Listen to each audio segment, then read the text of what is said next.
Muy buenas tardes, bienvenidas y bienvenidos.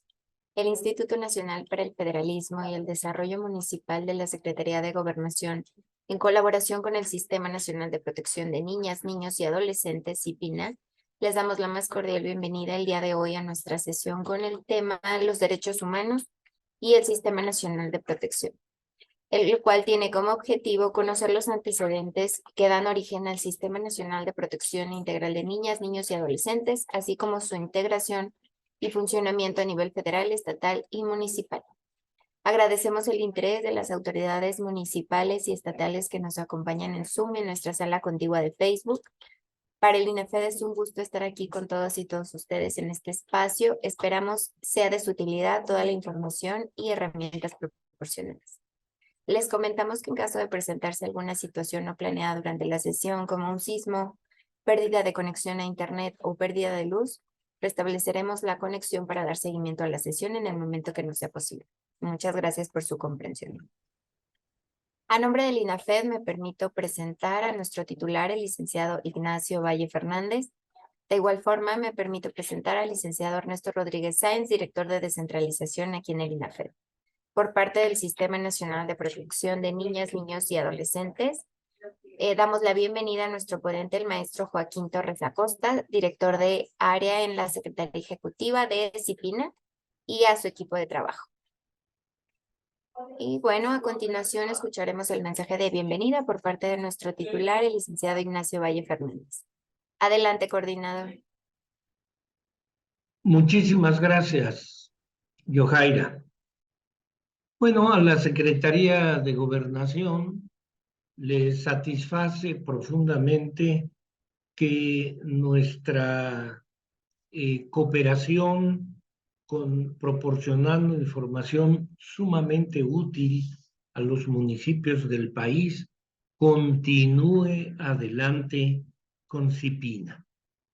El día de hoy vamos a realizar la segunda sesión de 7 que se tienen programadas con este Sistema Nacional de Protección de Niñas, Niños y Adolescentes. El tema que se nos va a exponer el día de hoy se denomina los derechos humanos y el Sistema Nacional de Protección. El maestro Joaquín Torres se va a referir básicamente a los antecedentes que dieron origen y justificación a la creación de este sistema, así como a su funcionamiento nacional, estatal y municipal. Por supuesto, lo que más nos interesa en esta intervención de INAFED es la información que llega a nivel municipal.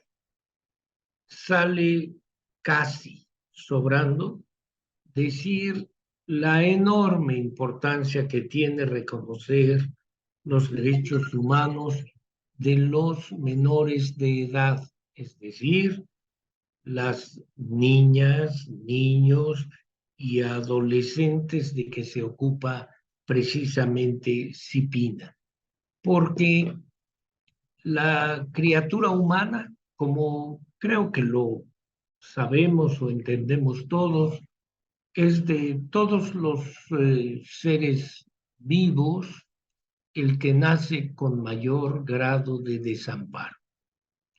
Cuando nace otro mamífero vertebrado como un perrito, un caballo, cualquier otro animalito, inmediatamente, es decir, en muy pocas horas, puede realizar cierto tipo de actividades. Ponerse en pie, acercarse al pecho de su madre, nutrirse. Los seres humanos, si no nos ayudan, estamos absolutamente perdidos, destinados a la muerte al poco de nacer. Necesitamos ayuda, necesitamos complemento. La criatura humana es la que nace con mayor grado de vulnerabilidad. Y esa vulnerabilidad no desaparece pronto.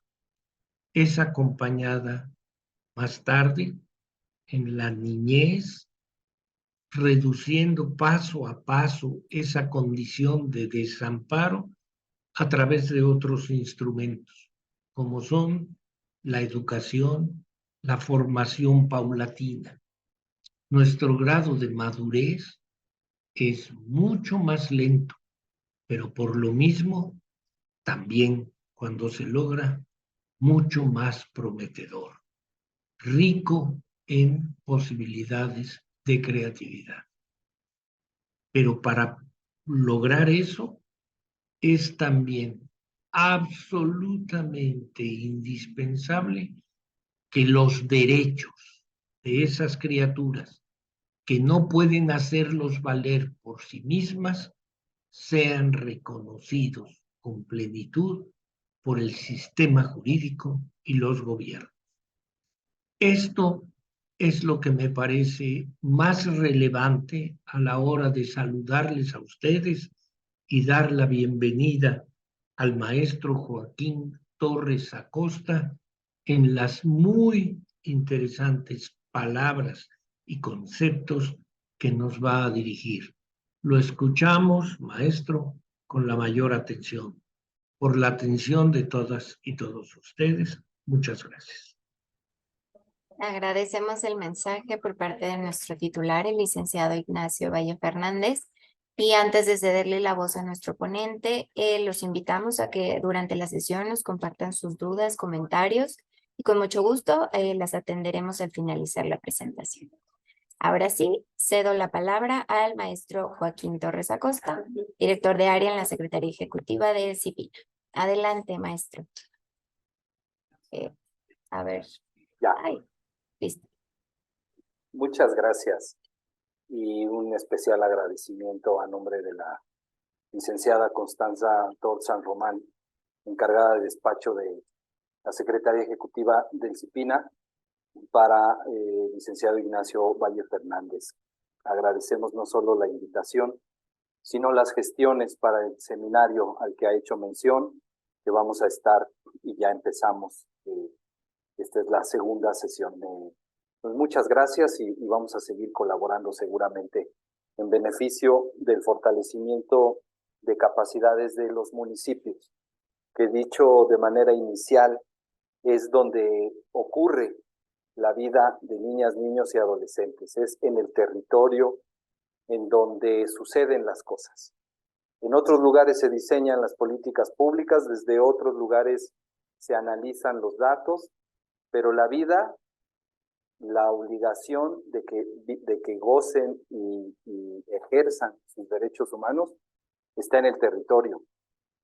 De tal manera que nuestro gran interés es vincularnos cada vez de manera más directa con el municipio.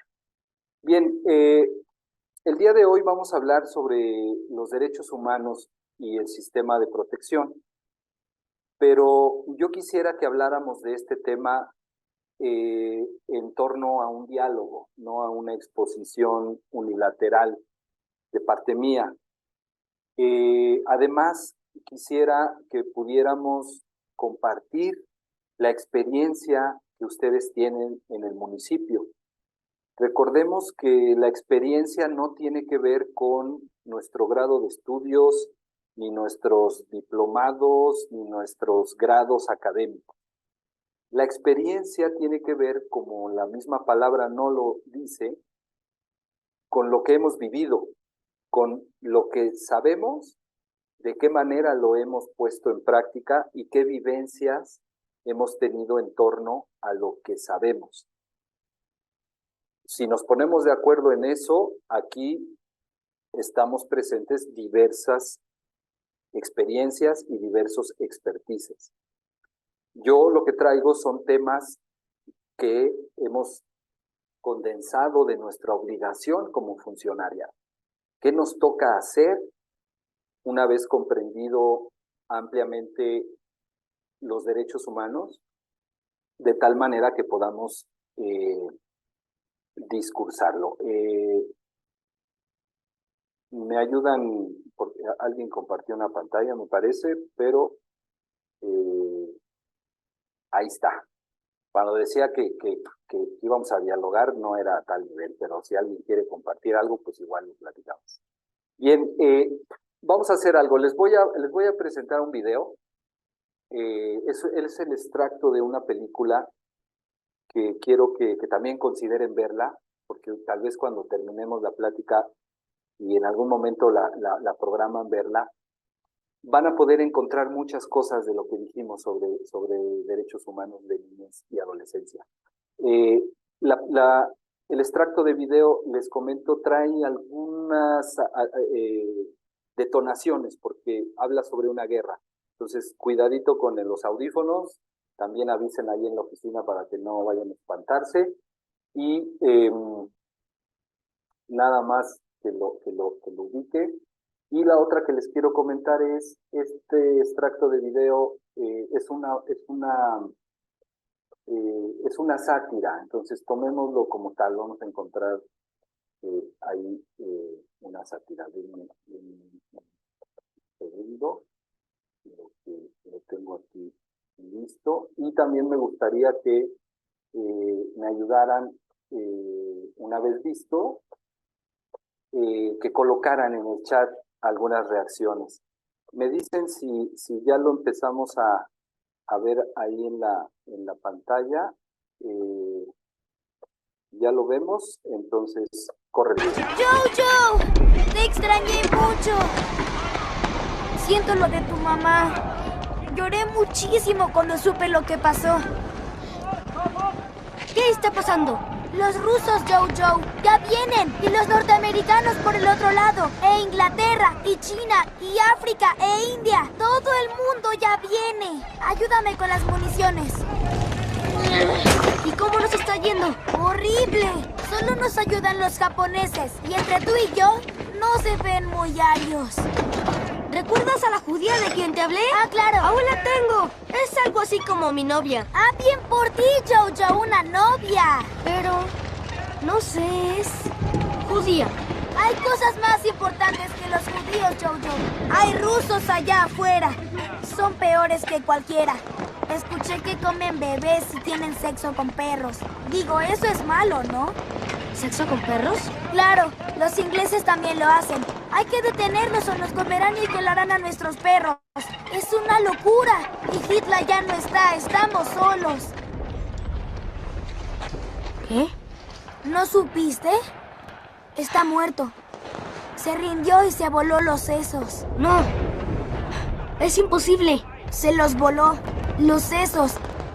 Resulta que nos ocultaba muchas cosas. Hacía cosas muy malas sin decirlo. No sé si escogimos el lado bueno.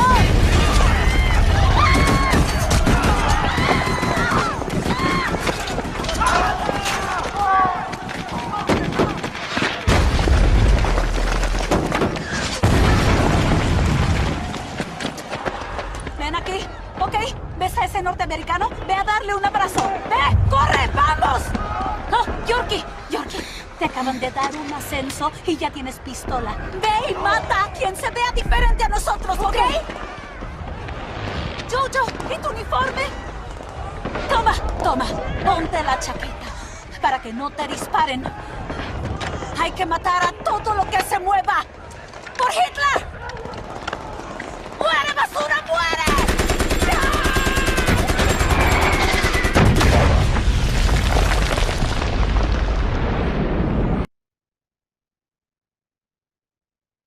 Bien.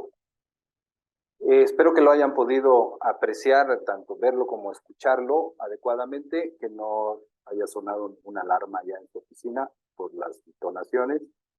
Pero me gustaría que me comentaran en el chat qué vimos, qué es lo que ustedes vieron reflejado en ese extracto de película que se llama Jojo Rabbit, si la quieren ver de manera completa.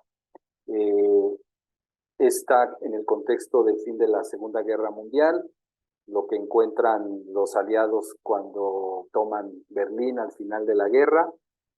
Ya nos comentan acá, niños desprotegidos en una guerra.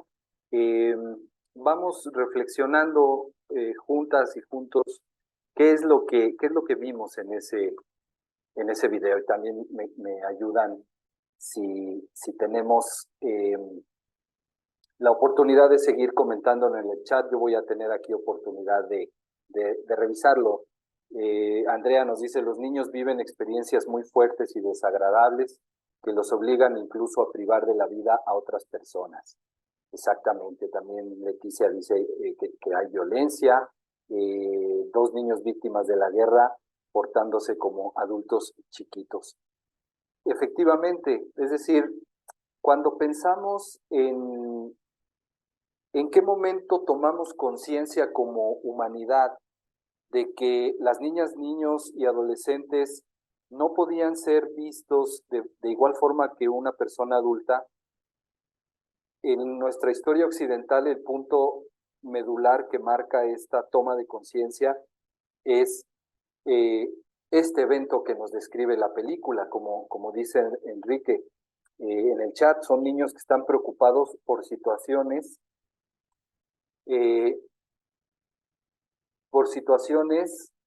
que muchas veces los adultos son responsables. Vamos a quedarnos también con eso. Los niños repiten lo que escuchan y lo creen sin cuestionar. Nos dice también cómo tienen que crecer con esa mentalidad, ya que eso les inculcaron como lo correcto. Ahí ustedes nos están dando mucho de lo que vamos a platicar a lo largo de esta hora. Es un racismo irracional, nos dice Florentino. Exactamente. ¿Por qué? ¿Qué tenía que pasar en la conciencia de la humanidad para no mirar a niñas, niños y adolescentes como seres humanos, como seres humanos desde un trato diferenciado? Yo les puedo decir que antes, incluso en el siglo anterior a la Segunda Guerra Mundial, a los niños se les ponía a limpiar las chimeneas con el alto y consciente riesgo de que podían morir, pero eran desechables, eran vistos como algo desechable. Cabrera nos dice: niños hablando de temas fuertes, es decir, pero temas fuertes no desde su visión y desde lo que ellos podrían saber e informarse y tomar su opinión genuina. Eran niños hablando de temas fuertes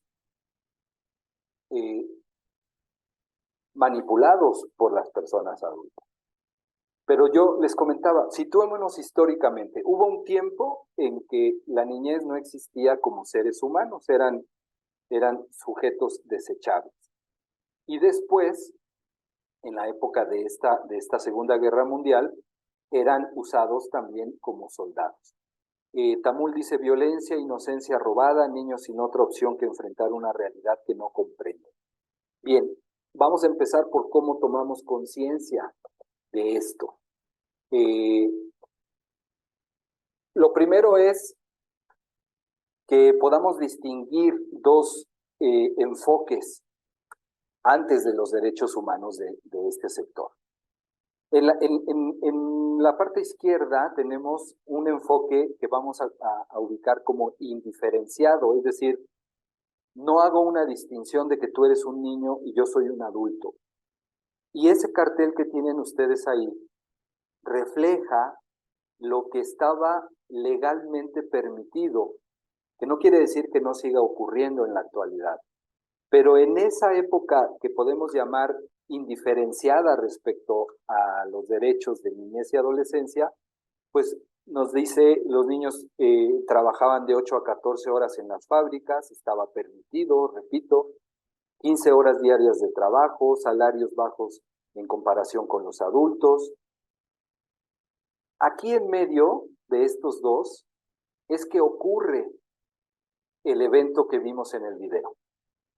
Y la humanidad lo que hizo conciencia al llegar a las zonas de guerra y encontrar una cantidad impresionante de niñez huérfana, niñez asumiendo roles adultos, como el video nos lo muestra, conformando la última resistencia militar de Alemania.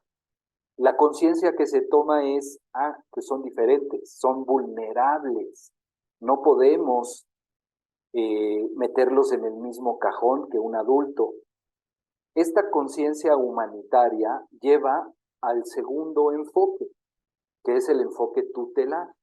Y como ven ustedes en la imagen, pues se pasó a pensar que debían ser protegidos y asistidos, pero todavía nos faltaba un puntito más para alcanzar una visión más amplia en sus derechos. Pero como lo ven, generalmente era encargado a órdenes religiosas porque se pensaba que era un acto de caridad.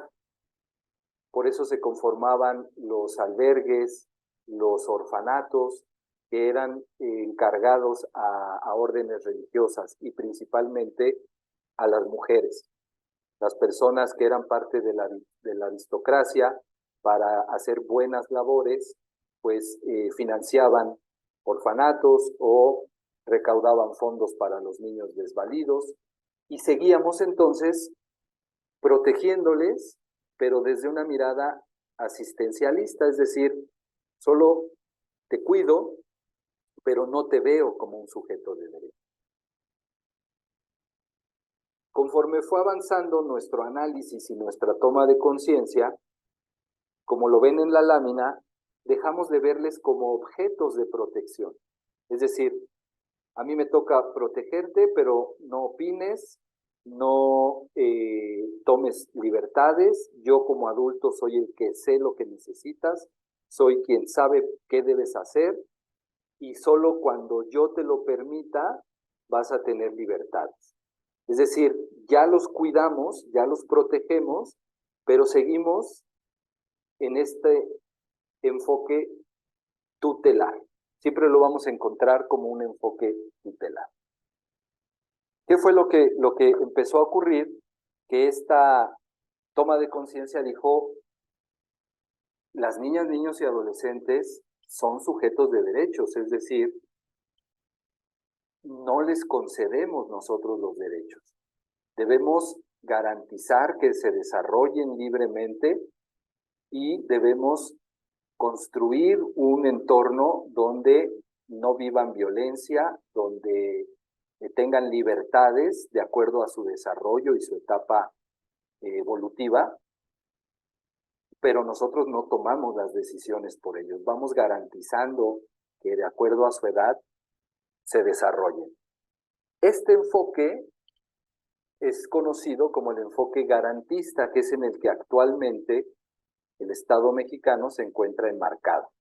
Ahí lo ven, la Convención sobre los Derechos del Niño fue en 1989 y fue hasta 2014 cuando nuestro país crea la Ley General de Derechos de Niñas, Niños y Adolescentes.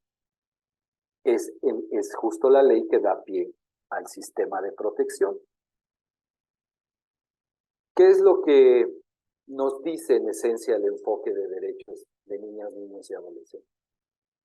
Que debemos concebirles como titulares de sus derechos. Los derechos les son inherentes, es decir, por el simple hecho de nacer y existir, son titulares de sus derechos. Esto no es algo que les concedamos, sino justamente lo contrario. Ellos son titulares y nosotros creamos los contextos. Pensemos en cada municipio qué contexto creamos desde un enfoque garantista o desde el enfoque que debe estar rebasado, que es el tutelar o el de sujetos de protección. Porque a veces confundimos cuidarles, protegerles y estamos afectando su desarrollo. Y a veces podemos irnos hacia, pues me dices que son libertades, pero entendemos como libertades absolutas. Fíjense cómo nuestro rol es tan delicado que debe protegerles y al mismo tiempo garantizar que se desarrollen libre y sanamente. Y este es solo un recordatorio. No es que nos pidan considerarlo, es que en tanto funcionarios públicos tenemos estas obligaciones. La presentación la van a poder tener para que la revisen, para que la analicen, pero siempre recordemos que nuestro actuar está enmarcado en una obligatoriedad y todo lo que hagamos debe responder a esa obligatoriedad. Seguramente ya lo han escuchado, ya han visto estos principios, este marco jurídico, pero no queríamos dejar pasar enmarcarnos en ello. Ahora bien, ¿esto cómo se lleva a cabo? Porque nos pueden decir, tú estás obligado a esto y todo lo que hagas fuera de esto va contra los derechos humanos de la niñez y la adolescencia. Pero hoy vamos a platicar con qué contamos y qué podemos hacer para garantizarlo en los municipios. Lo primero es tener claro que hay ciertos principios de la ley que todo momento nos van a acompañar. El primero, si lo vemos de abajo hacia arriba, nos habla de la supervivencia y el desarrollo. ¿Cómo garantizamos que todo lo que hacemos va en función de que sobrevivan y de que hagamos de acuerdo a su desarrollo lo que es necesario? El otro punto es el de no discriminación. Todo lo que tiene que ver con no dar un trato diferenciado, injustificado hacia ellas y ellos. Y el tercero que está ahí es uno de los más importantes, porque tenemos que garantizar que opinen, que participen, que nos den su punto de vista y debemos considerarlo para lo que hacemos públicamente. Si se va a construir un parque en un municipio, nos dice la ley, además de que debemos garantizar todo esto, que vaya dirigido a su supervivencia y desarrollo, que no discrimine. Muchas veces la infraestructura no obedece a la diversidad de la niñez o ponemos mecanismos físicos que no son inclusivos, que no son accesibles. Y por otro lado, en el ejemplo del parque, muchas veces los construimos sin preguntarles a ellas y a ellos, oye, ¿a ti te gustaría que hubiera un parque aquí? ¿Cómo te lo estás imaginando? ¿Qué cosas harías en ese parque? ¿Qué cosas no te gustarían o te pondrían en riesgo?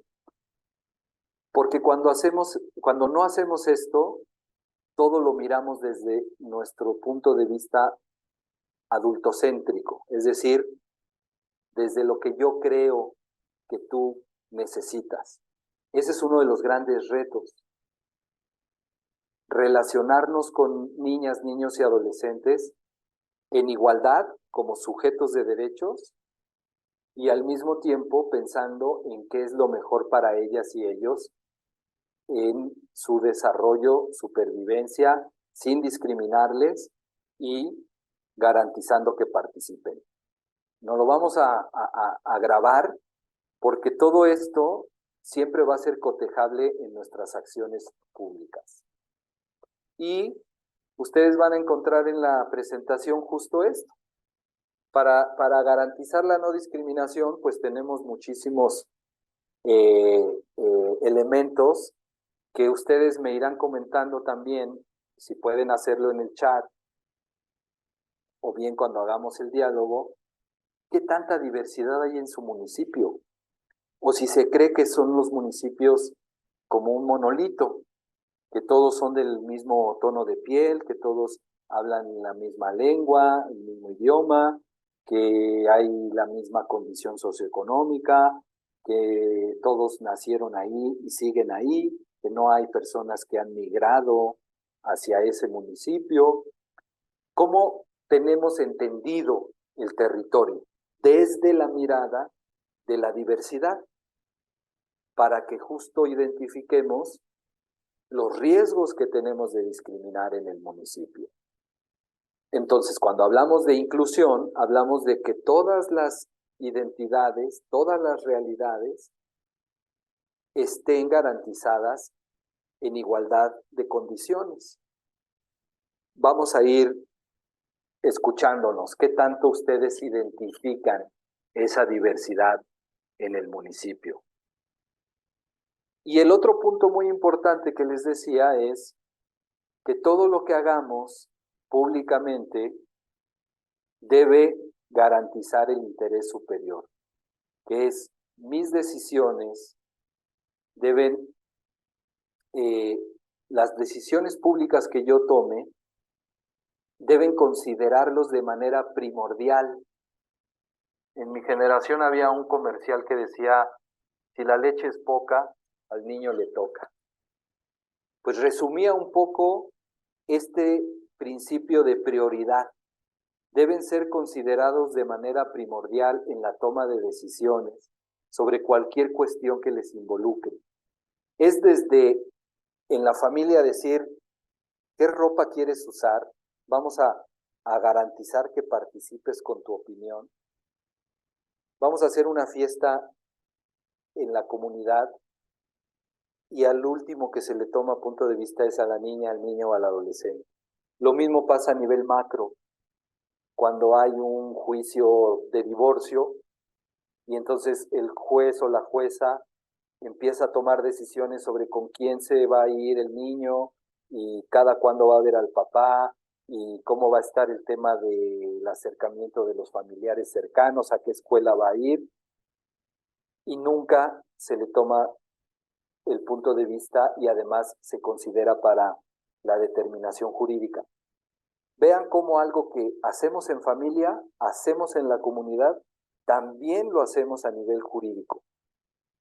Esa es la importancia que tiene el interés superior. Por eso arrancamos con estos principios. Si nosotros todo el tiempo estamos cotejando que estamos garantizando esto, es como una ruta de navegación. ¿Vamos bien o vamos mal? Nos estamos desviando de los derechos humanos de niñas, niños y adolescentes, o estamos siendo congruentes con lo que la ley nos mandata. Ustedes me podrán ir también platicando qué tanto en nuestra comunidad, en nuestro municipio, la sociedad sigue en los modelos anteriores, pensando que la niñez está sujeta como objeto a lo que nosotros decidamos.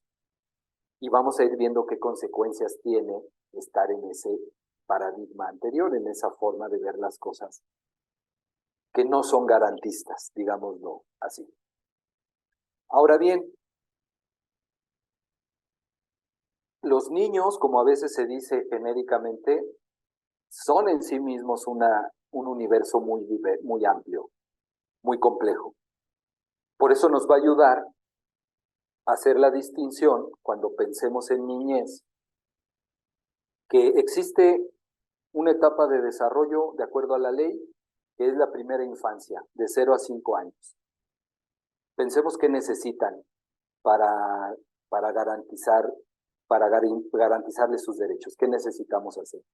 No es lo mismo para alguien de 0 a 5 años lo que necesita que alguien de 6 a 11 años, que es la niñez. El primero es la primera infancia, así se conoce.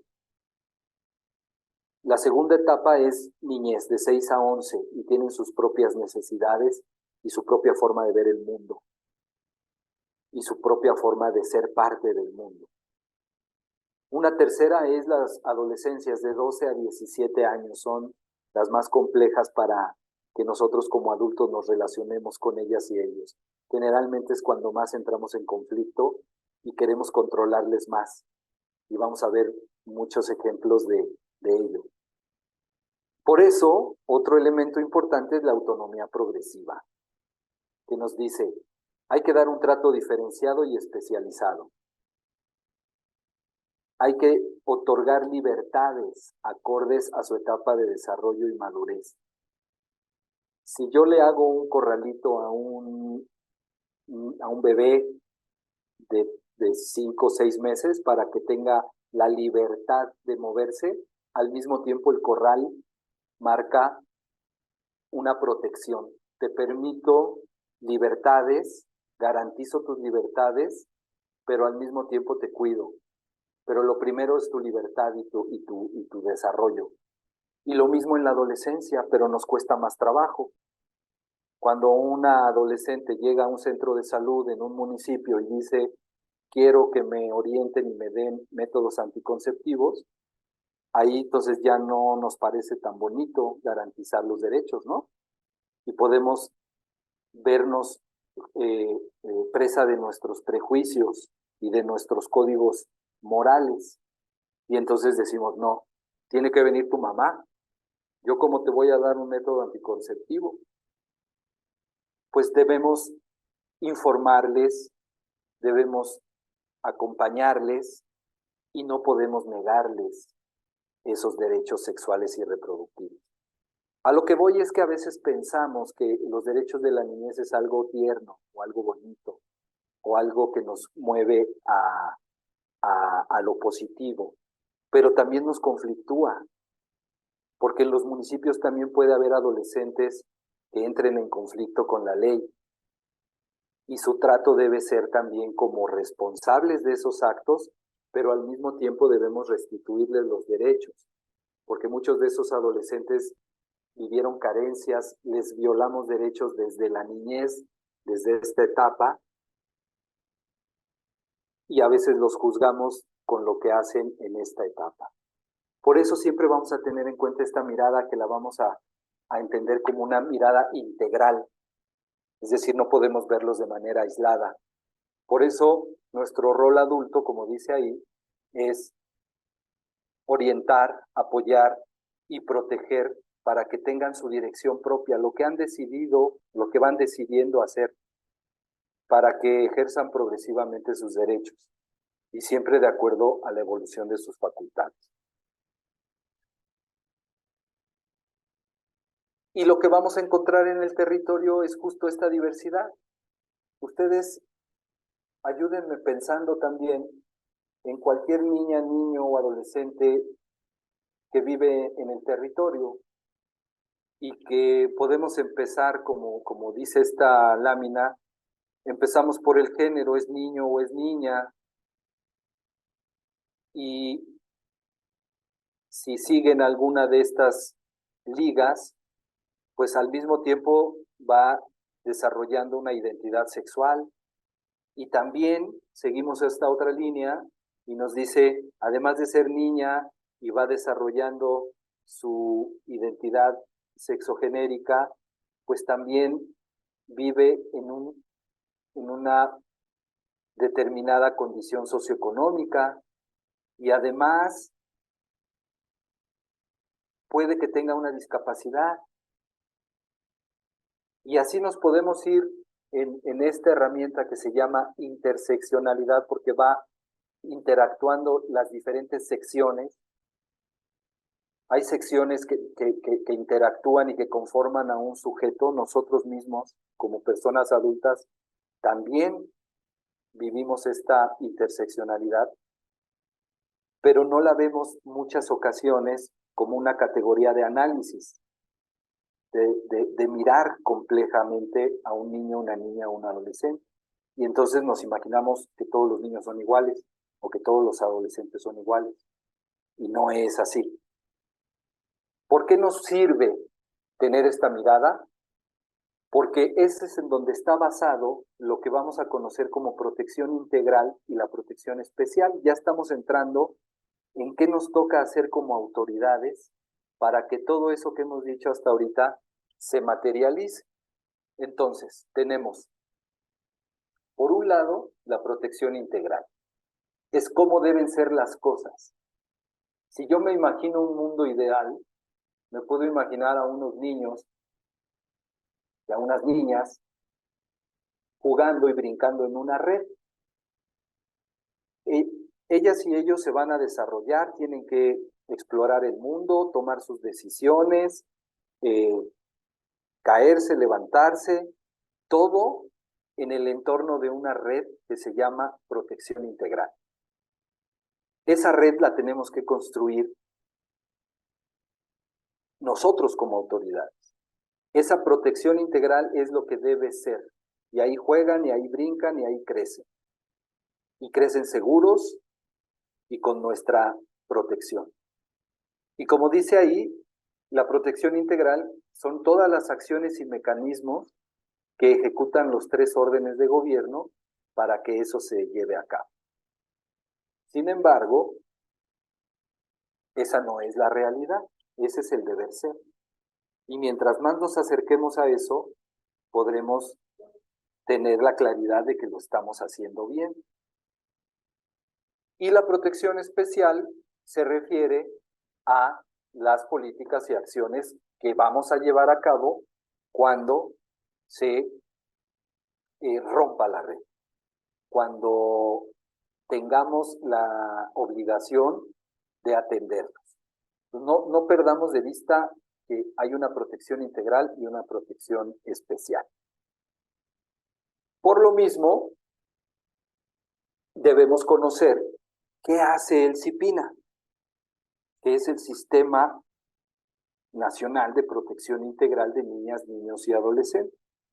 Aquí me voy a detener un poco para que podamos platicar y me digan, ya sea en el chat o ustedes me lo comenten, ¿qué es un sistema para ustedes? ¿Dónde aprendimos y qué ejemplos nos pusieron en la escuela de sistema? A ver, díganme. ¿Cuáles aprendimos en la escuela? ¿Qué sistemas?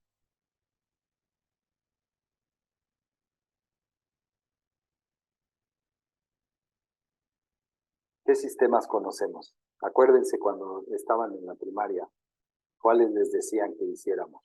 ¿O cuáles nos enseñaban para hacer en una maqueta? Andrea nos dice, un sistema es un conjunto de acciones o actividades para hacer funcionar algo como un engranaje. Perfecto, Andrea. Ese sistema nos lo vamos a imaginar, que es lo que la ley general dijo, para garantizar estos derechos hay que crear un sistema, es decir, este conjunto de acciones o actividades, como dice Andrea, que funcionan como un engranaje. Y también nos dicen, por ejemplo, hay sistema solar, sistema métrico, sistema decimal, que tienen una función. El sistema digestivo tiene la función de que procese los alimentos y nos nutra. Todo sistema tiene un fin último. Si pensamos en el sistema de protección de esa manera, ¿cuál será el fin último de este sistema? Es garantizar los derechos de niñas, niños y adolescentes. Es poner en el centro el interés superior. Y tiene que funcionar como un sistema. Como dice Vicky, es un conjunto de funciones que permiten realizar actividades o acciones. ¿Sí? Bueno, muchas gracias porque esto nos ayuda mucho a ver entonces la lógica del sistema. Es un sistema de protección de niñas, niños y adolescentes. ¿Cómo está conformado este sistema? Está conformado por otros sistemas. No los quiero enredar, pero pensemos. ¿Hay un sistema de salud? Sí. ¿Hay un sistema de obras? ¿Hay un sistema de justicia? ¿Hay un sistema educativo? Todos esos sistemas, cuando hablamos de protección de niñez, deben responder a esta garantía de derechos. Es decir, el sistema de niñez le toca la puerta a educación y le dice, aquí hay un tema que tenemos que atender de niñez. O le toca la puerta al sistema de salud y le dice, si tú estás haciendo un programa de vacunación en el municipio, tu programa de vacunación debe tener el enfoque de derechos de niñez y debe responder diferenciadamente a la niñez. No puedo crear un programa de vacunación en el municipio sin que tenga todo lo que ya dijimos que es diferente, especializado y de acuerdo a la etapa de desarrollo de cada niña, niño y adolescente. Por eso dice, conforma varios sistemas. Y estas instancias que yo he descrito tienen la obligación de garantizar los derechos. Entonces, así como nos lo decían en el chat, ustedes tienen como autoridades municipales políticas públicas, tienen sus propias normas, sus propias leyes, reglamentos, tienen instituciones municipales, el funcionariado y sus acciones. Todo eso es lo que tenemos que garantizar que esté armonizado al sistema de protección. Entonces, cada que escuchemos CIPINA, vamos a pensar en qué es este sistema que está llamado a garantizar la protección integral y la protección especial de esas niñas, niños y adolescentes. Y por un lado, el sistema, decíamos, se encarga de establecer las acciones, los instrumentos, las políticas, los procedimientos, los servicios y las acciones. En cada CIPINA, porque ahorita vamos a ver cómo se conforma, hay secretarías ejecutivas, que son como el ente que articula y que va a garantizar que funcione todo el sistema. Estas secretarías ejecutivas son clave porque se encargan de la coordinación operativa y la articulación del sistema de protección, siempre garantizando este marco que veíamos anteriormente, ¿verdad?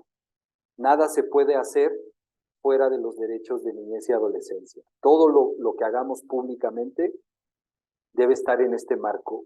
Y las secretarías ejecutivas deben coordinar y articular a todos estos actores, instrumentos, políticas y procedimientos. Ahora bien, para que esto funcione en los 3 órdenes de gobierno, nos dice la Ley General,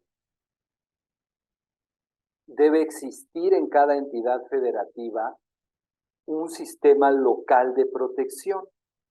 CIPINA Jalisco, CIPINA Oaxaca, CIPINA Baja California, CIPINA Querétaro, CIPINA Mérida, Yucatán.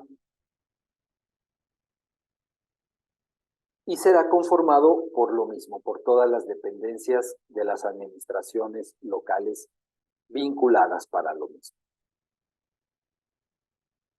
Y estos sistemas locales deben tomar como base al sistema nacional, que es de donde les estamos platicando todo esto, para conformar a su vez los CIPINAs municipales. Si nos damos cuenta, es complejo, es un gran reto, pero garantiza que estemos armonizados para actuar de la misma manera en lo que decía yo al inicio, atender en el territorio la vida de niñas, niños y adolescentes. Bien, entonces ustedes podrán identificar si no hay todavía un CIPINA municipal o si ya está instalado el CIPINA municipal y cómo se coordina con el CIPINA estatal. Esos son los sistemas locales y municipales de protección.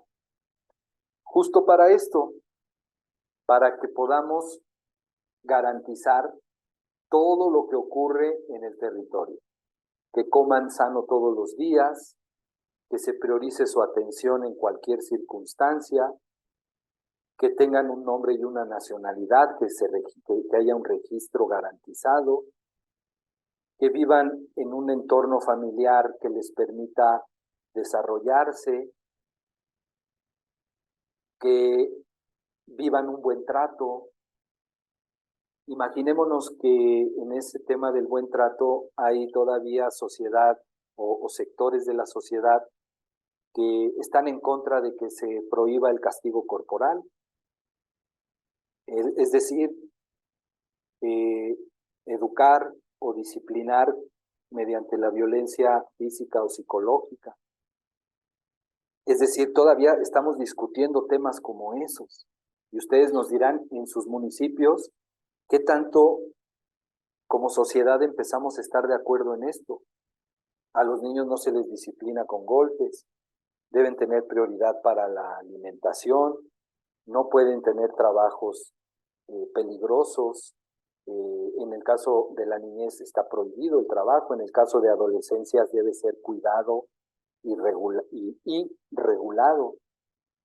Recibir atención cuando se enferman, ir a la escuela para desarrollar habilidades para la vida. En el territorio muchas veces es clave identificar qué niñas, niños o adolescentes están fuera del sistema educativo. Jugar, descansar, reír, hablar, preservar sus tradiciones, lengua, fiestas y costumbres, en el tema también armonizado de sus derechos. Y decir lo que piensan, escuchen. Bien, ahora vamos a poner ejemplos para que ustedes nos ayuden solamente a dimensionarlo. ¿Dónde se vive la violencia? Y más adelante en el seminario van a profundizar sobre el tema de violencia, pero esto solamente quiero que lo vean como de qué manera se vive la violencia en los entornos en los que ocurre. Ustedes la ven ahí, en la columna de la izquierda son los tipos de violencia y cuáles son los entornos, ¿cierto? Desafortunadamente está completamente llena la lámina, pero hay ciertas violencias que se viven más en el hogar, otras en la escuela, otras en las instituciones, como ya decíamos, se niega el registro a un bebé, o en la comunidad se violenta la identidad que van desarrollando, la personalidad que van desarrollando niñas, niños y adolescentes, o incluso en el trabajo, como yo les decía en este tema, y en el ciberespacio. ¿Qué es eso? Pues todo lo que ocurre en el entorno digital, en las redes sociales, que también se viven esas violencias. Bien, ¿cómo vamos hasta aquí? Vamos platicando un poco, ¿no? ¿Cómo lo viven en los municipios? ¿Tenían conocimiento de que estamos articulados como Estado en esto? Aquí me interesa mucho que platiquemos justo eso. ¿Cómo se está viviendo la protección de niñez en los municipios? Me gustaría mucho que lo platicáramos. Como yo les decía, no entremos solamente en mi disertación. ¿Qué me dicen?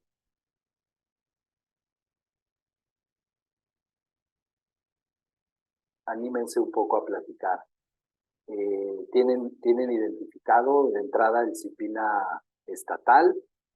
Incluso puede ser que alguien aquí sea parte de algún CIPINA de los municipios, porque nos interesa conocerlo. ¿Qué me dicen? Los invitamos a que lo escriban en el chat, maestro, porque no damos la voz en esta sesión. Ok, perfecto. Entonces, ayúdenme un poco colocando en el chat justo. ¿Habían escuchado de esto? ¿Habían tenido oportunidad de revisar en su municipio? Porque déjenme comentarles algo en lo que nos vamos leyendo. Existe una figura en la ley general que se refiere a las autoridades de primer contacto. Es decir, se debe nombrar una autoridad de primer contacto para que pueda responder desde el territorio todo lo que ocurre. Por ejemplo, Andrea ya nos pone aquí un comentario. Nos dice, yo estoy un poco confundida. ¿Qué diferencia hay entre un CIPINA y el PRONAPINA? Qué bueno que nos haces esa pregunta porque a veces parece como si fueran medicinas, ¿no? Con diferente nombre y si son el genérico de uno y otro. Es muy importante, vamos a empezar por, decíamos, el CIPINA es el sistema de protección.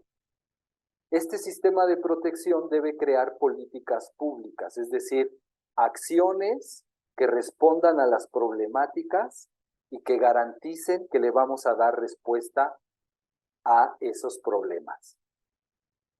Para generar política pública se requiere tener un programa, es decir, diagnosticar en este municipio cuántos niñas, niños y adolescentes están fuera de la escuela, cuántos viven violencias. Esa información permite organizarla y crear un programa para atender ese tema. Cada CIPINA debe crear su propio programa. Por ejemplo, a nivel federal existe lo que Andrea pone aquí, el Programa Nacional de Protección de Niñas, Niños y Adolescentes, es decir, el PRONAPINA. El CIPINA da pie a que se creen los programas. Ahora bien, cada entidad federativa crea su propio programa, su programa estatal, porque tiene que estar armonizado con el federal, pero responder a la realidad estatal. Y al mismo tiempo, los municipios, con la articulación de los estados, crean el programa municipal. Es decir, atiende de manera concreta los temas del municipio. Pero si no están conectados, si no están armonizados, entonces no responden a una realidad. Por eso es importante la distinción que Andrea pone sobre la mesa. El CIPINA es el sistema y el PRONAPINA es el programa que da respuesta a eso. Mirza Martínez nos dice, sí sabía que hay una vinculación. ¿Okay? Lo que tenemos que tener muy claro es dónde están las secretarías ejecutivas para poder articularnos con ellas y entonces responder de una manera sistémica. Carla Jaramillo dice, en Guandacareo, Michoacán, ya contamos con un sistema municipal, un CIPINA municipal y con un procurador municipal. Aquí está lo que dice Carla, el tema que comentábamos. Las autoridades de primer contacto idealmente deben ser personas que están conectadas con la comunidad en todo sentido y deben conocer el territorio, porque son los primeros respondientes para poder activar la protección especial. Es decir, cuando se violan los derechos de cualquier niña, niño, adolescente, la autoridad de primer contacto activa todo el sistema de protección. Es como quien enciende una alarma o quien echa a andar una maquinaria. Y para eso debe tener un nombramiento, una formalización, y también debe estar validada por la comunidad. Debemos proteger y cobijar a las autoridades de primer contacto, porque además muchas de ellas tienen incidencia sobre la comunidad. Entonces, lo que nos dice Carla de que cuentan con un procurador municipal, pues este a su vez debe estar conectado con todos los demás, con todas las demás instancias. Andrea Carranza dice, ¿este programa estatal tiene su propio presupuesto? Esta es la distinción desde la autonomía de los municipios. Algunas entidades sí colocan alguna partida presupuestal específicamente para los programas municipales de protección. Cuando no es el caso, tenemos que tener en cuenta el tema de la transversalización, es decir, que todos los programas que tienen su propio presupuesto, decíamos, tienen la corresponsabilidad de responder a los derechos de niñez y adolescencia.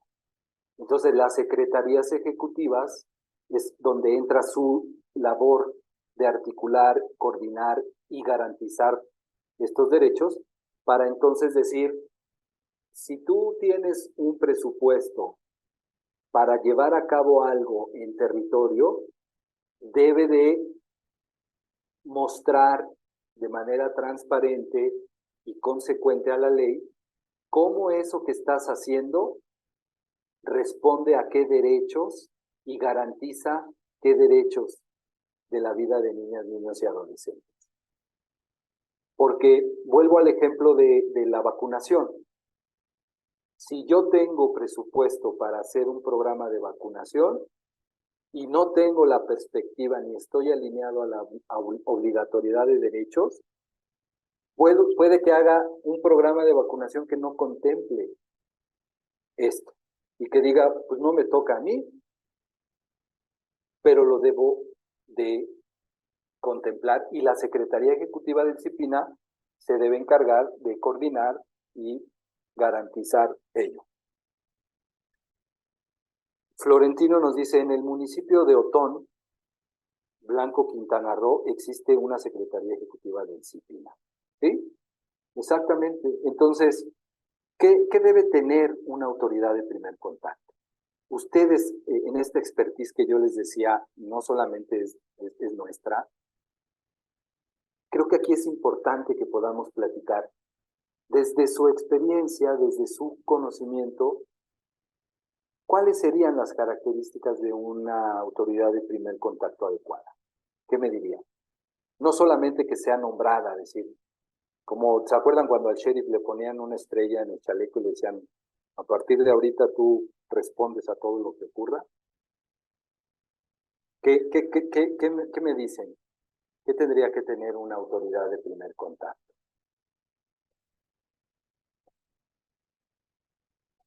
Vamos a ponerlo en el chat.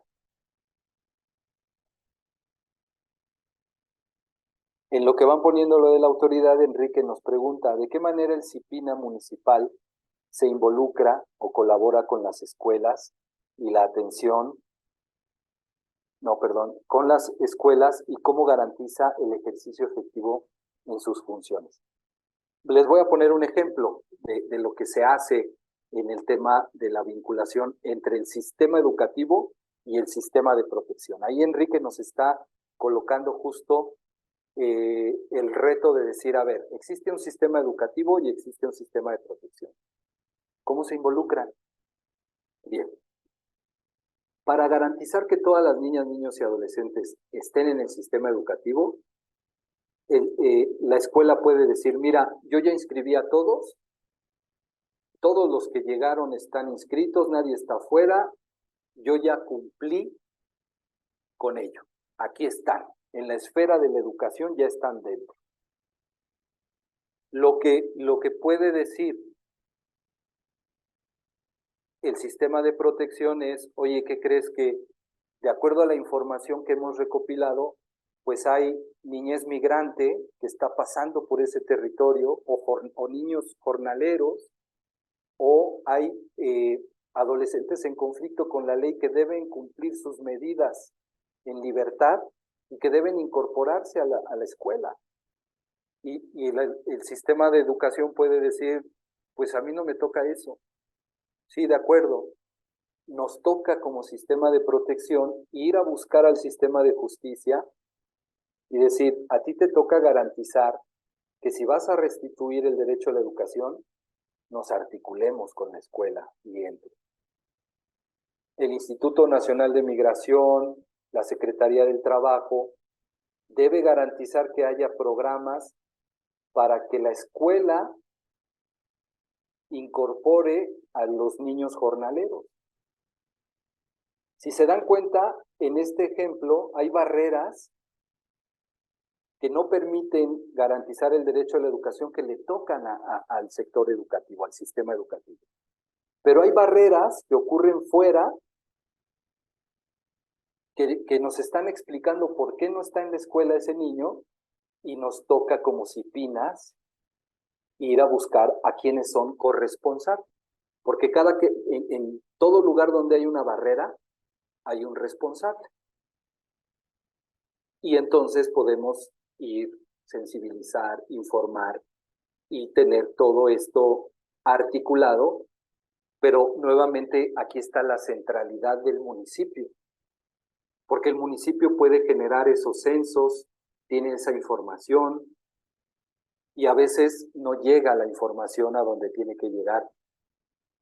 Entonces, Enrique, de esta manera se involucra la colaboración con las escuelas.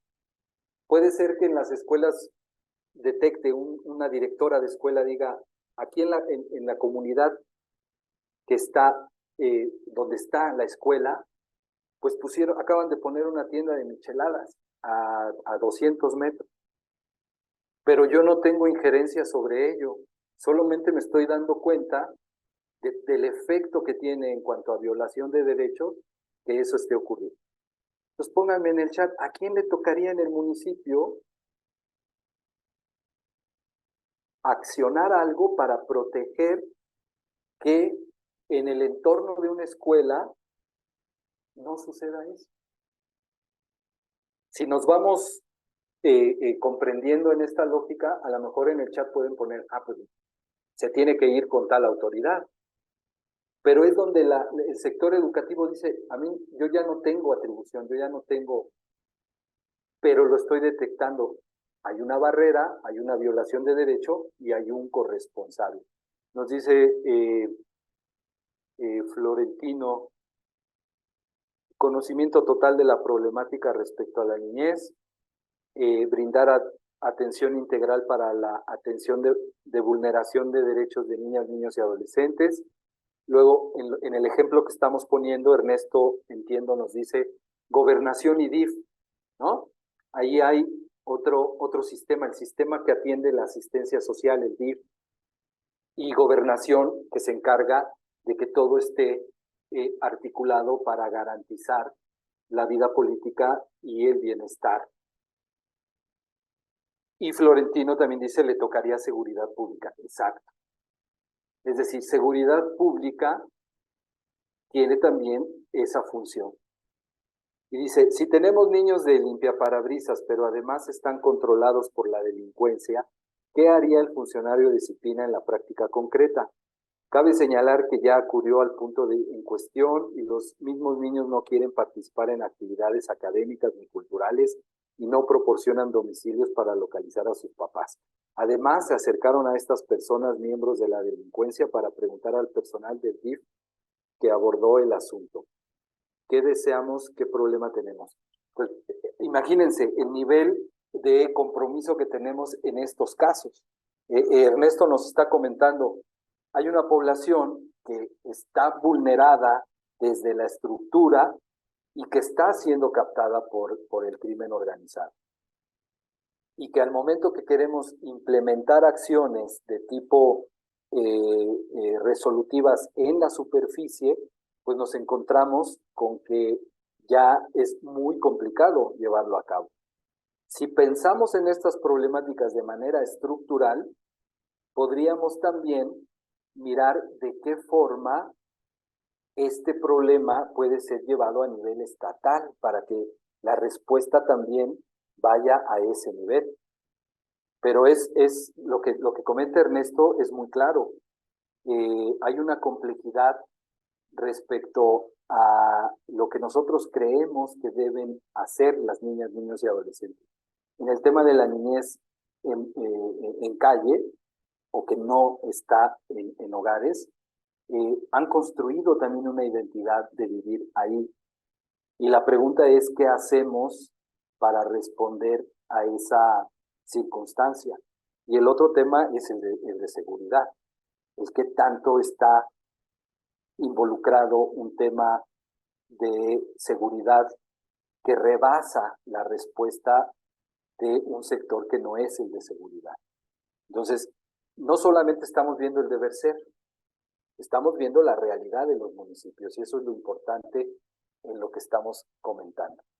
Bien, ahí está el comentario de Ernesto. Yo retomo lo que les preguntaba respecto al perfil de una autoridad de primer contacto. ¿Qué tanto debe tenerla? Porque nosotros hemos dialogado mucho con los municipios y uno de los temas fundamentales tiene que ver con qué tanto no solamente es una autoridad reconocida desde la formalidad, sino también que conoce el territorio, que es validada por los propios integrantes de la comunidad y que entonces puede responder a ambas realidades, dialogar en consenso con la comunidad y también tener la validez formal del municipio. ¿Qué más nos comentan? ¿Algo más que ustedes quisieran poner sobre la mesa? Porque yo les quiero mostrar un ejemplo de la corresponsabilidad. Voy a colocar en el chat, en la lámina este cuadro que nos dice ¿quiénes pueden detectar una violencia en contra de niñas, niños y adolescentes?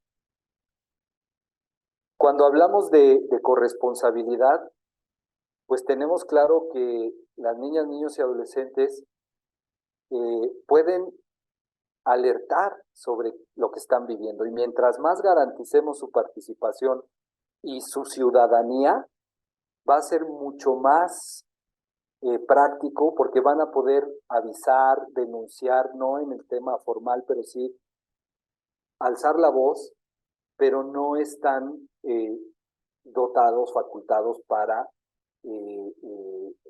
denunciar. Por eso dice, ¿quiénes pueden detectar? Pues cualquiera que esté en el territorio puede detectarlo.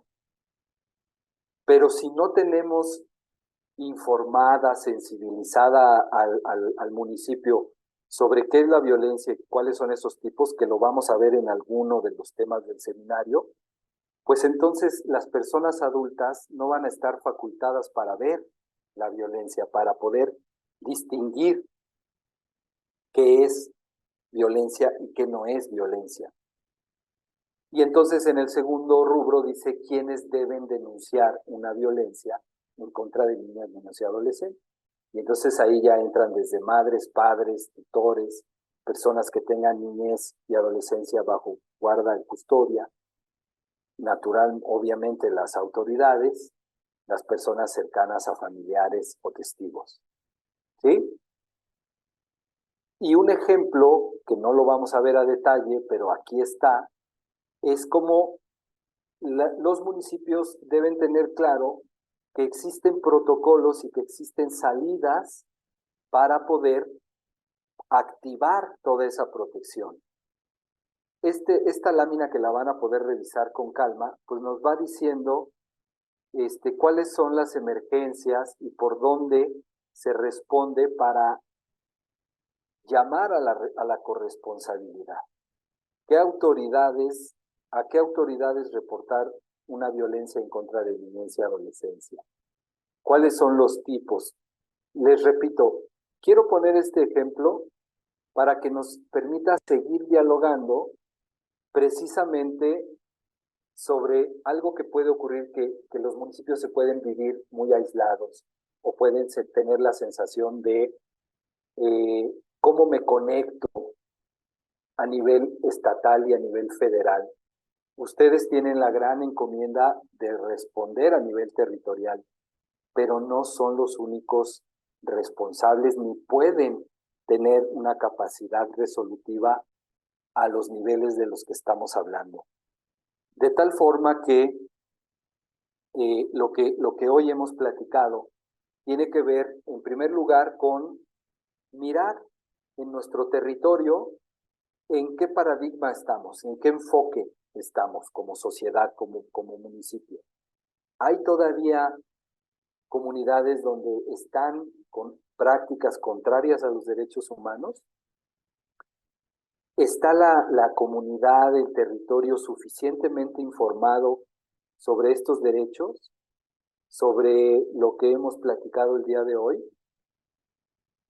Consecuentemente a eso, ¿están las autoridades también alineadas al sistema de protección? ¿Tienen conocimiento que forman parte del CIPINA? Recuerden que el CIPINA son todas las instituciones. Las secretarías ejecutivas los articulan. Esa es la otra pregunta. Y consecuentemente a ello ¿están nombradas las autoridades? ¿Hay autoridades de primer contacto? ¿Están cobijadas? ¿Están protegidas? ¿Están dotadas de formalidad y de autoridad en el territorio? Porque si vamos siguiendo toda esa cadena, entonces estamos hablando de un sistema de protección que es eficaz y que está fortalecido. Porque cuando hablamos de enfoque de derechos y de tenerlo claro, hablamos principalmente de esto. Si contamos con un territorio que responde integralmente a los derechos de niñas, niños y adolescentes, estamos reflejando que les damos un trato de dignidad, que les vemos como personas en desarrollo, que además ejercen su ciudadanía, que son libres de acuerdo a su etapa y lo que debemos proteger de acuerdo a su etapa y edad de desarrollo, pero al mismo tiempo, al involucrarles en la comunidad, también asumen compromisos que no son obligaciones legales, pero son compromisos de convivencia comunitaria. Por lo mismo, si todo esto no se cumple, pues la niñez y la adolescencia no está siendo parte de la comunidad y podemos estar solamente atendiéndoles desde una mirada adulta, desde una mirada que no garantiza sus derechos. Esto nos va a garantizar también que podamos responder de la mejor manera a esas problemáticas que ustedes nos fueron compartiendo y que, como se vio reflejado, si son complejas en sí mismas porque existen, son todavía más complejas si no nos articulamos y nos coordinamos de acuerdo a la lógica del Sistema Nacional de Protección. Entonces, yo aquí lo dejaría para que también dejara yo un espacio si hay alguna duda o más comentarios en el chat, porque en la lógica de este seminario que vamos a llevar a cabo entre CIPINA e INAFED, les puedo comentar que vamos a profundizar sobre la protección especial, cómo se activa la protección especial. Vamos a hablar también de cómo comunicar en el territorio estos derechos, cuáles son esas estrategias para poder llegar a toda la comunidad y transmitir efectivamente esto. Y también vamos a ver ya en temas más concretos cómo prevenimos temas como abuso sexual o trata en el municipio. Sabemos que ese es un tema muy duro, pero si no partimos de esta comprensión del sistema, vamos a tener algunas complicaciones más adelante. Pero creo que hoy hemos podido hablar un poco más a fondo de que todos somos el CIPINA, de que hay un CIPINA en cada estado y que ese CIPINA estatal responde a lo que ocurre en los municipios. Bien, pues quedo atento si hay alguna duda, comentario. Agradezco mucho al INAFED por la invitación. Voy a colocar en la presentación los datos de contacto para que puedan tener a bien contactarnos. Mi correo institucional es siéntanse en toda la libertad de escribirnos. También pueden seguirnos en nuestras redes sociales, tanto Facebook como Instagram, como Twitter, CIPINA-MX, ahí van a encontrar mucha información, lo que estamos haciendo a nivel federal y lo que están haciendo los CIPINAs estatales y municipales, de tal forma que tengamos este vínculo permanente. Y Cristina también nos pregunta, ¿usted considera que la forma de educar que actualmente a los niños, niñas y adolescentes es la correcta? Bueno, en primer lugar creo que hay muchas formas. Vamos a encontrar tantas formas como haya ideas de padres, madres y personas cuidadoras. Lo que sea que cada familia, cada comunidad decida en cómo educar, siempre debe estar alineado a respetar su dignidad, a garantizar sus libertades y a protegerles de los riesgos. No podría yo hablar de una forma porque no hay una forma, Cristina, pero yo te invitaría a que analizaras cualquiera de las que podemos observar y siempre lo cotejemos con esto. Va contra su dignidad, restringe sus libertades, no permite el desarrollo libre de su personalidad y su identidad, les pone en riesgo. Un ejemplo que voy a poner es el castigo corporal, como ya se los comentaba. Imagínense que a nosotros nos pegaran en el trabajo porque no entregamos el informe semanal. A lo mejor diríamos, oye, espérate, ¿por qué me pegas? Pues te voy a denunciar.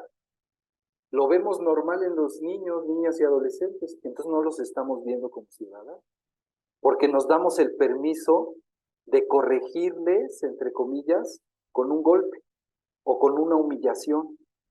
Entonces yo te invito, Cristina, que esto, y lo amplío a todo el grupo, todo lo que hagamos está en la libertad de cómo queremos acompañar el desarrollo de la niñez y la adolescencia, pero no puede ir en contracorriente a los principios que hemos visto como derechos. Entonces lo dejo aquí, si es que no hay otro comentario. Regreso el uso de la voz allá a nuestros colegas de INAFED, agradeciéndoles nuevamente la invitación y quedamos a sus órdenes para cualquier situación, circunstancia o vinculación que tengan a bien requerir. Muchas gracias. Agradecemos mucho la ponencia del maestro Joaquín Torres Acosta.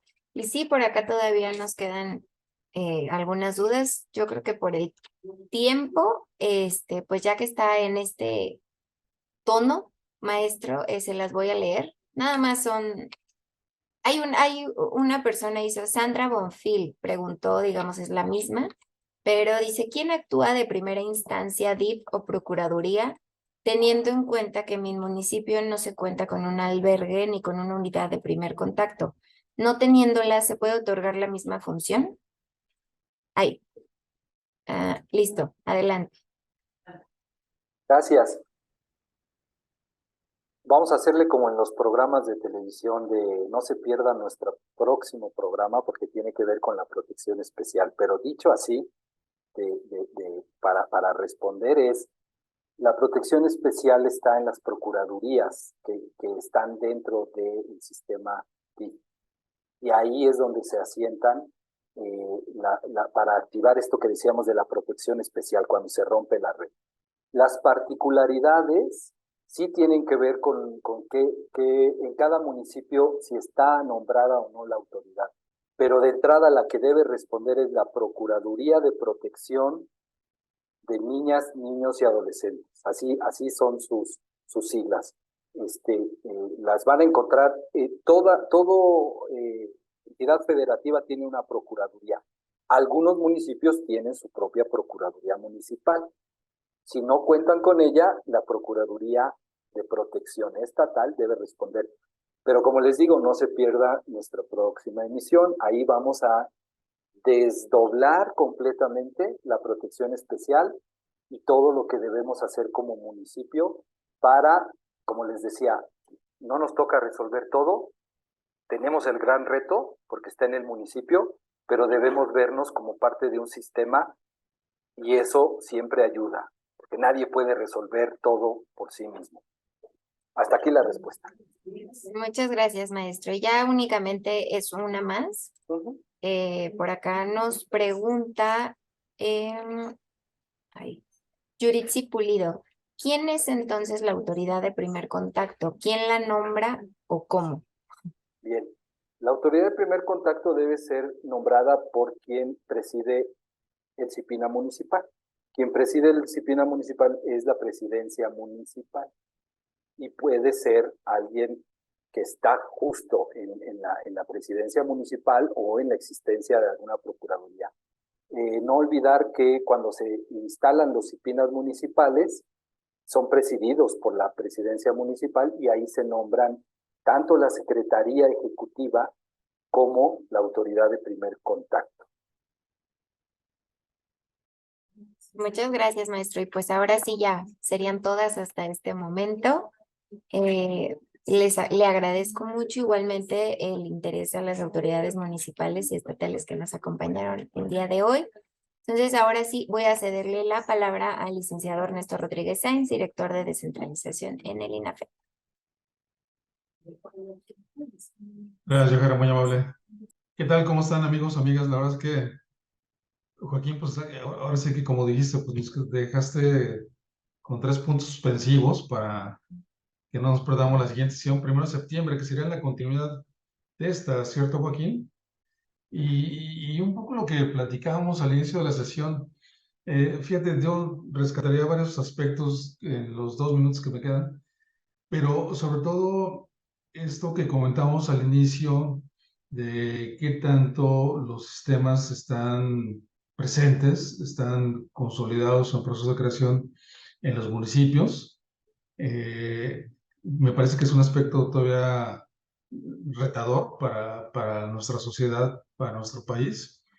Dos, un poco lo que comentaste y un poco las preguntas también hacen ver que es muy importante este tipo de sesiones porque nos dan claridad de cómo pueden participar las instancias, ¿no? O los supuestos en los que estábamos. Por ejemplo, de algunas preguntas pareciera que hay en la mente un poco el papel del DIF como más presente en nuestra imagen. Y ahora con lo que tú platicaste, pues me parece que también se aclara mucho, sí, el papel del DIF, pero también este esfuerzo por crear un sistema que proteja los derechos de las niñas, niños y adolescentes, y que entonces pareciera, Joaquín, que entonces hay un esfuerzo por hacer para sí crear sólidamente este otro sistema, y no sé si es un suprasistema, Joaquín, esa pregunta me gustaría dejarla para la siguiente sesión, porque un sistema como CIPINA que tenga que ver al mismo tiempo y tenga que coordinar a otros sistemas tan complejos, tan importantes y con tanta fuerza social, política y económica como serían los de salud o los de educación, pues ciertamente requiere mucho trabajo, y sabes qué, y yo creo que también mucha voluntad política, que quizás sea el tema de la siguiente sesión, porque hemos dicho aquí en INAFED, cuando el presidente municipal se involucra, los esfuerzos institucionales y municipales tienen más probabilidades de éxito, ¿no? Cuando el presidente municipal dice, bueno, ahí te lo encargo, muchas cosas se quedan como a la deriva, ¿no? Entonces, aquí sería sin duda alguna ver, pues, cómo el presidente municipal o la presidenta municipal impulsa el sistema para que entonces todas las dependencias, todas las instancias municipales, DIF, educación, salud, reglamentos, servicios públicos, tránsito, en fin, vayan justamente alineados a el gran objetivo de CIPINA, que pues hoy nos has planteado de una manera muy clara, muy didáctica, cosa que también te agradezco mucho, Joaquín. Y no me resta más que agradecerte a ti, a Tere Cortés, que también colabora en CIPINA, todo este trabajo que hacen desde allá para llevarnos hoy esta sesión de los derechos humanos y el Sistema Nacional de Protección. Y no se pierdan, amigos, porque entonces sí, estos temas y las preguntas que se han quedado pendientes, Joaquín y los compañeros de CIPINA nos van a ayudar a explicarnos con más detalle el próximo 1 de septiembre, de 11 a 12:30 horas, con la continuación de este tema, los derechos humanos y el Sistema Nacional de Protección. Y por ello, pues agradecemos al maestro Joaquín Torres Acosta, director de área en la Secretaría Ejecutiva del Sistema Nacional de Protección de Niñas, Niños y Adolescentes, CIPINA, que nos haya presentado esta sesión el día de hoy, los derechos humanos y el Sistema Nacional de Protección. Muy interesante, Joaquín, la verdad es muy aleccionador, y por ello te agradecemos desde la Secretaría de Gobernación, desde el INAFED y nuestro titular, el licenciado Ignacio Valle Fernández. Apreciamos que hayas hecho un espacio en tu agenda para poder exponer este tema. Y por supuesto, pues a todo el gran equipo de disciplina, a su titular, a la licenciada Constanza Torzan Román, encargada de despacho de la Secretaría Ejecutiva de Disciplina. Y a todos ustedes, amigos y amigas, la verdad es que seguimos apreciando que se hagan este espacio. Hoy me pareció ver que teníamos gente que específicamente está trabajando en el CIPINA o directamente relacionado con el CIPINA por las preguntas tan interesantes y pues tan enfocadas a nuestro tema del día de hoy. Y por eso doblemente gracias a todos ustedes y por supuesto también a todo el equipo de INAFED que hace posible esta transmisión. Les apreciamos. No dejen de estar con nosotros 1 de septiembre, continuación de los derechos humanos y el Sistema Nacional de Protección. Que tengan una excelente tarde. Joaquín, muchas gracias. Te pasamos el chat para los comentarios y consultas que tú creas pertinente retomar en la próxima sesión. Que tengan una gran tarde. Muchas gracias. Hasta luego. Buenas tardes.